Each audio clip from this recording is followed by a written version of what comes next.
Friends, we're up to chapter 14, verse 8 from Deuteronomy. That chazir, you can't eat a pig, ki mafris parsahu, because it is, oh wow, look at him. He's a New York boy. He says, I'm not afraid of some rain. He also lives across the street. All right, you know what, Seth? I want to tell you that, Seth, everybody who's here on Zoom and in person, we're studying tonight in memory of Thera's mom. It's Sam and Thera sponsored, and her name was Adele Arenthal, and it's such a special merit to study in her memory because she was a person who was so dignified, loved her family, and she loved Torah, she loved shuls, she loved davening, and a very, very, very, very special, graceful woman. And so it's always special when you take out time for Torah, but when you take out time on her yard site, it's a special inyan. So that's what I'm trying to give you chizuk, Seth, because you came in the rain, but you didn't just come in the rain. You came to study Torah. So it says here, we're talking about the pig. The pig, when it has split hooves, the pig's hooves are totally split, but but it doesn't chew its cud. So therefore, tamei hu lachem. Therefore, it's tamei for you. So therefore, from its flesh you cannot eat, and from its carcass you cannot touch. If you touch the carcass of the pig, you become tamei. So let's see what Rashi says here. You can't touch the carcass of the pig. Our rabbi said, when are you not allowed to touch the carcass? The regel, meaning to say that there's no real prohibition for a non-kohen from ever becoming tamei. But on the festival, you're not supposed to touch. If you touch the carcass of the pig, you become tamei for a day. But on the festival, you're not allowed to become tamei. A person is supposed to purify himself before the festival. Should go to the mikvah before the festival. I might think the whole year you also can't become tamei. Says the Torah, Amor al Kohanim, say to the Kohanim that they can't become tamei. And just like the tumah from a dead body, which Kohanim are born about, but not Israelites, tumas nevela kala koshkein. For sure, the Israelites are not warned about the tumas kala, the lighter tumah. So this is the concept of touching the carcass of a non-kosher animal and becoming tamei. So of course, I just want to say before we go on, Rashi doesn't mention it here, but he mentions it elsewhere, that the pig itself is the anomaly. Every other animal that's not kosher is because they don't have split hooves. The pig is the only animal that has split hooves, but is still not kosher because it doesn't chew its cud. So when you act like a pig, you're trying to show the world you're kosher, even though you're really not kosher, because the pig tries to present itself as kosher. Now, do we have any, I know this is not, this. I don't know what Rashi would say about this, but you know how like they're growing animals in the lab? Yeah. Chickens, and they're saying, well, shouldn't they be part there? Right. What do they say about like growing a pig in the lab? Yeah, well, you're talking to the man, maybe you probably don't know this, who owns the trademark kosher pig. Because 20 years ago, I started thinking about this and I started saying, yeah, well, you can make a piece of pork in the lab and then it would be kosher. So technically speaking, it would be kosher. And in fact, the Zohar talks about it in time of Mashiach, that we'll know the Mashiach here. The Gemara even mentions, I think the Gemara too, that pork will come in the times of the Mashiach and become kosher again. I don't know if it's a Gemara, but I know it's for sure in the Zohar. So there is that concept that pork will one day become kosher. But the problem is that even though you could technically make it kosher, I highly doubt that the kosher agencies will certify it for other reasons, maybe or sociological reasons. But technically speaking, my understanding, it's limited, obviously. You can't even compare me to the great rabbis who make these decisions for the larger community, is that if it's grown in the laboratory, it's it's not exactly what the Torah is Not saying, this. what's not kosher if you don't have split hooves and you chew your cud, and that's what needs to be slaughtered. So you grow something in the laboratory, it tastes like pig, it looks like a pig, but it's not what the Torah prohibits. So if they grew chicken in the lab, does it have to, it's counted as just still fleischiks? So that's another question that really it should be parv. So they're discussing, these are questions they're discussing today, whether. That's a real thing. Yeah, for sure. And everything will be happening here for sure. And by the way, it's not completely beyond the imagination of the ancient rabbis. They discussed goats that you made by a golem or that were made by human beings. Like they had this imagination for things that were created in this manner. So Depends on how far down you take kashrut. If you take it down to the molecular level, and you do for things like gelatin, right? I mean, if there's So several- that's a very big debate because the Shulchan Aruch says if it becomes dry like wood, it no longer has the same status it had before. So technically speaking, it should be kosher once it becomes like a molecule. But the problem is if we take that to if we extend that principle, then think about it, like all the dehydrated food should be kosher because it becomes dry like wood. And that creates, not just the technical issue. That's what I'm trying to say. It's not just the technical issue of kashrut. There's also the sociological issue.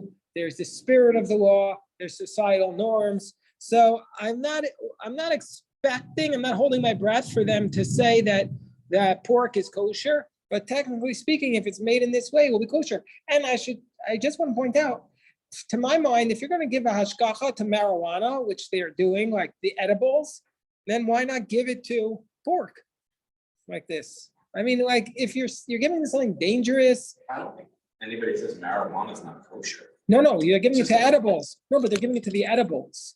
Okay, as long as the edibles have kosher ingredients, what's the difference with any other candy? I don't think. Right, that's what I'm saying. But Like, I'm just saying, I don't think that's. I But don't think once it's apples to apples. no, I'm saying once you go down that way and you're saying, I'm just opining on the technical kashrut, well, then you can't just start saying, well, pig is not kosher. But there are kashrut agencies that have refused. You could look to give certification to things that have pig in the title, or like when I was growing up, they have Bacos. Yeah, they still have that.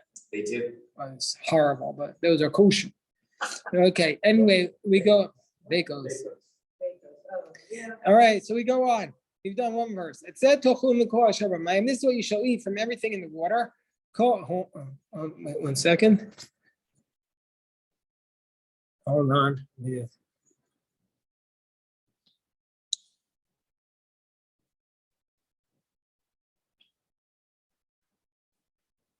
Okay. So it says, this is what you shall eat from everything that's in the water. Anything that has fins and scales, you shall eat. Now, the Talmud says that there's no such thing that has both fins and that has scales and doesn't have fins. There's no such fish in the world that has scales but not fins.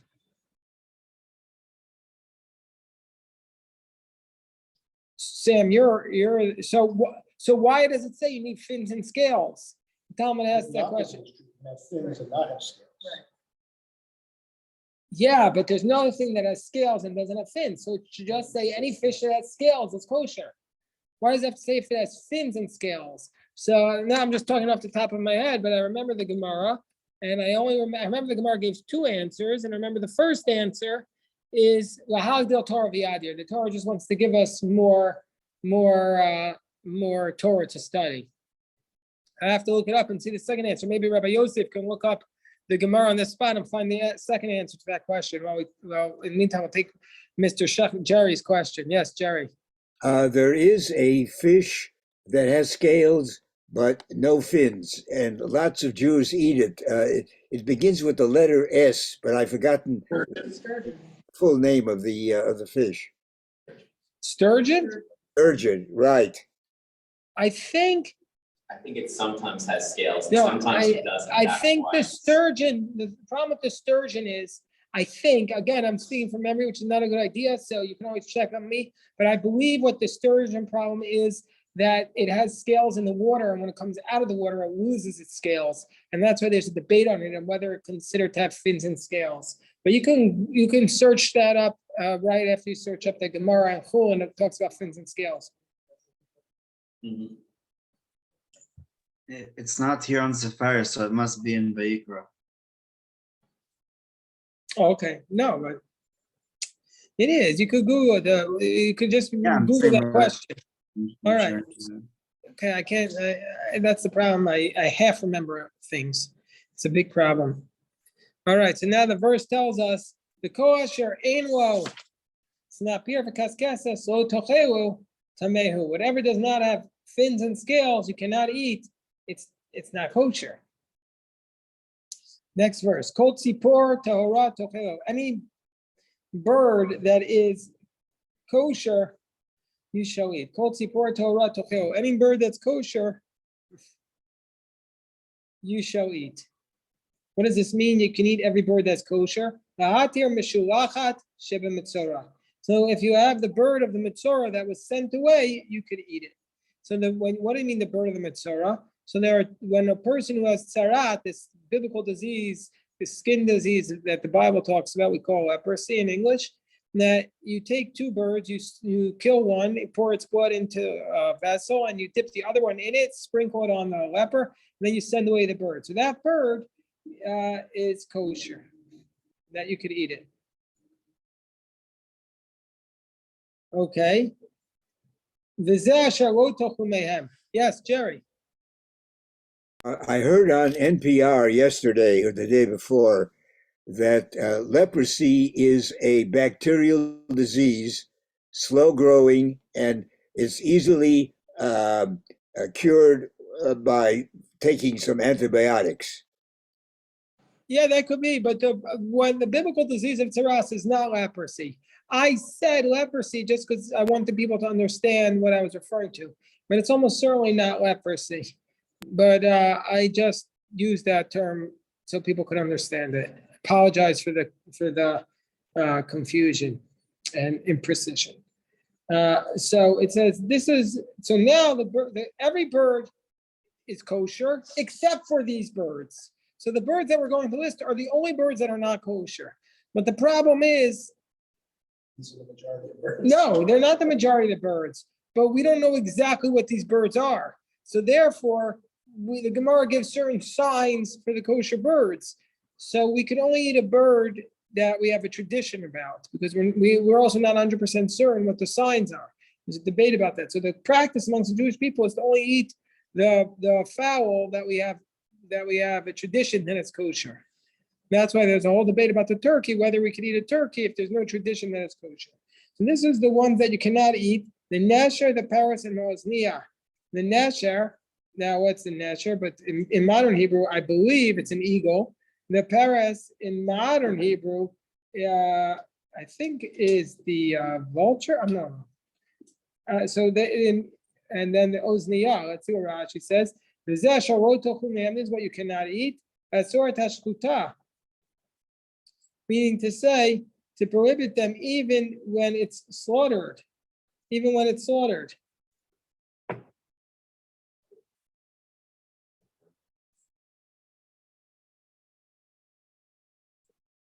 Meaning to say, even the slaughtered one from the Mitzorah process. So what are these birds? The natcher, we know is the eagle. I don't know, nobody really understands what all these birds are, but the natcher, the paras, the azniya, the ra'ah, the ayah, the daya, limina. That's another problem.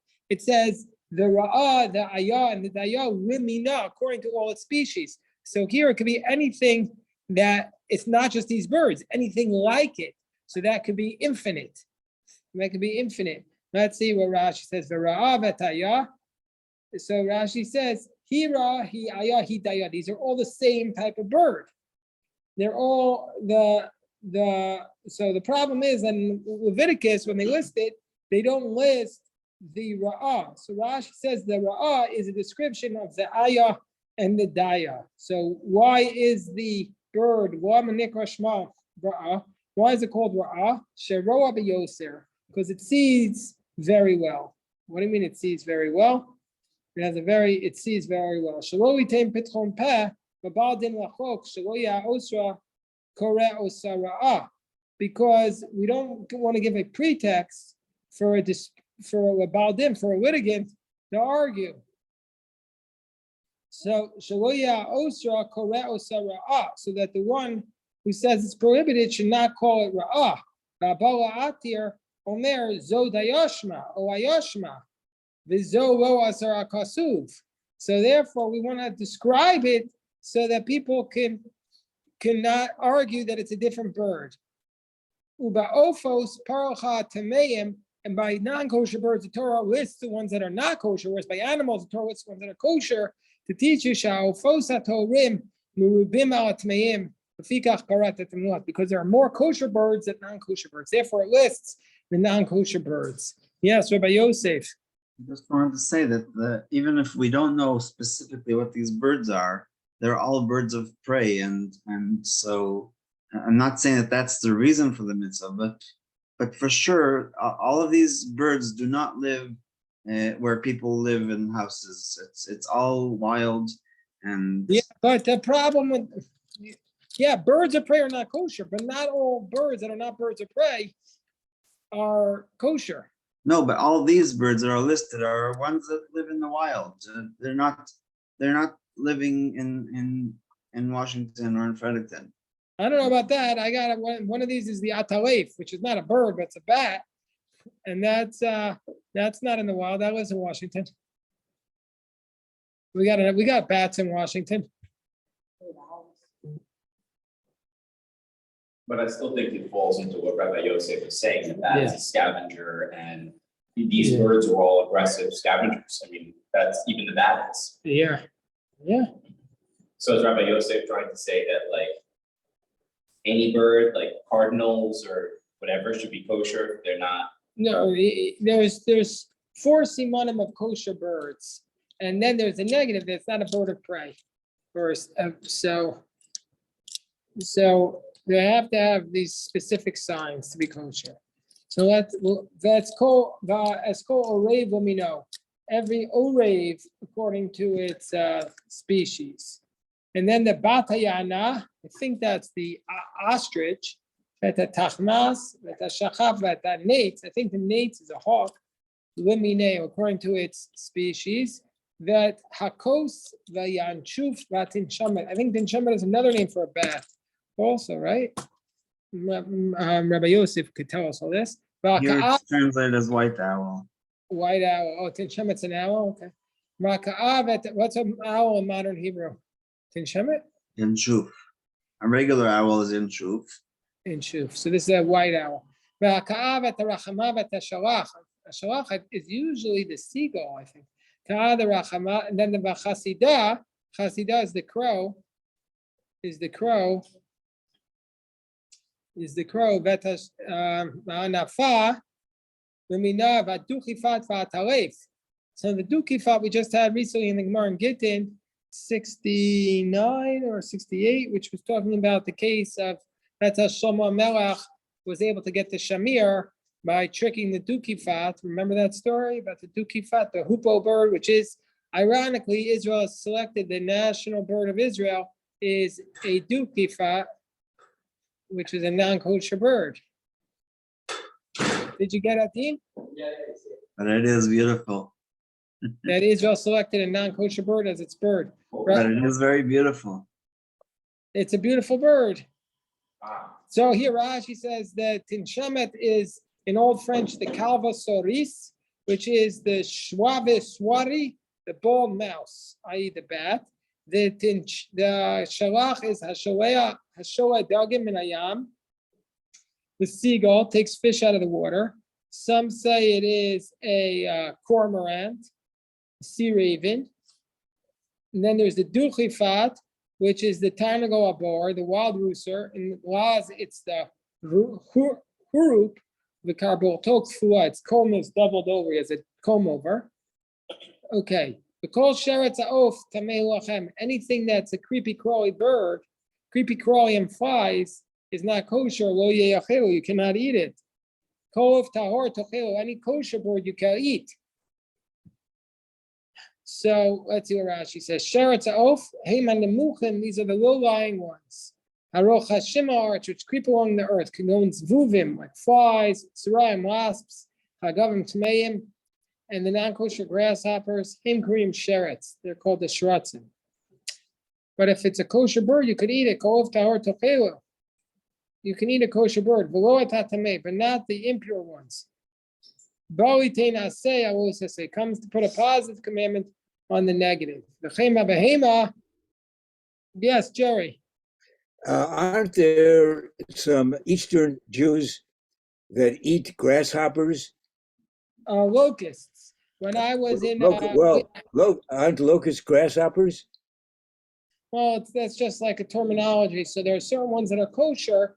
And somebody from our chevra was in Israel a few weeks ago, and he said, "Can I eat this locust? Can I eat this locust?"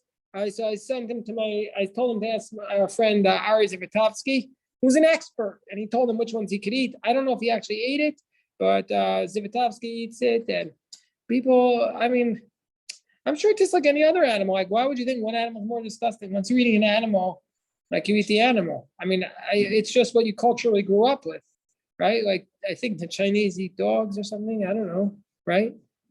Chinese eat all kinds of things. Yeah, so I'm saying, like, there's no reason why it's more disgusting to eat one. I guess a dog has much more intelligence than a fish, right? Well, that's not the problem.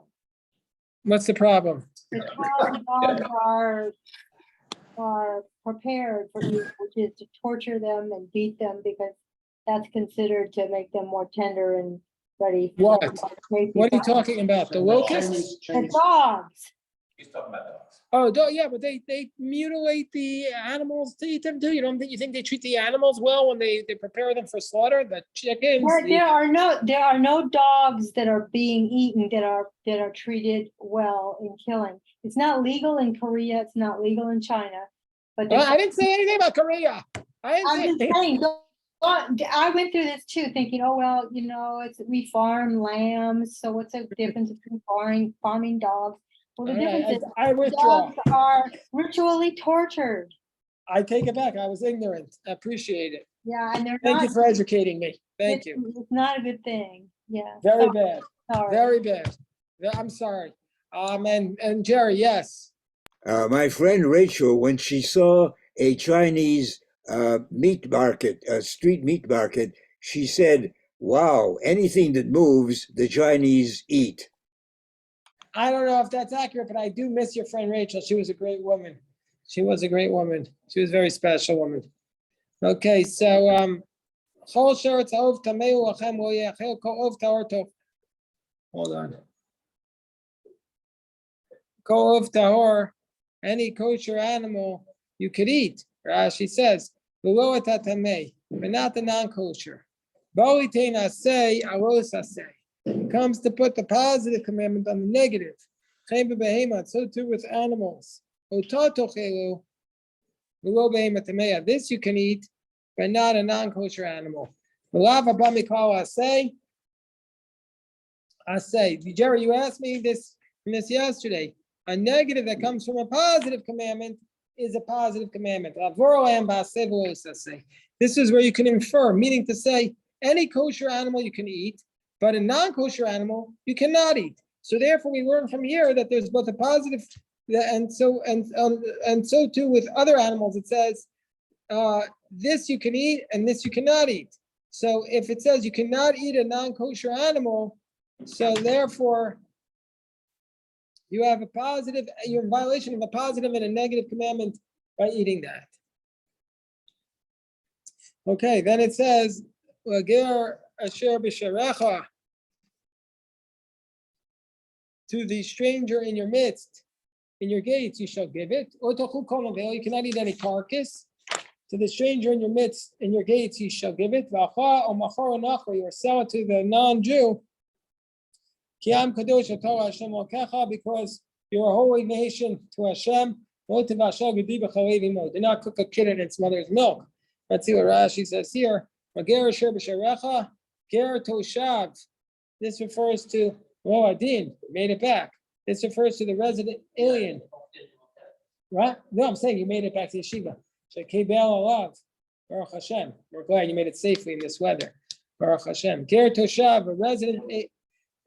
Ger Toshav, a resident alien. Shekibel alav shelo avodah avodah zara. He accepted upon himself not to worship idolatry, but ochel nevelos. So you could give this. Who do you give this non-kosher meat to? A ger toshav. This is a non-Jew who lives in the land of Israel, and he accepts upon himself not to worship idolatry. But so even though he doesn't worship idolatry, he's allowed to eat non-kosher.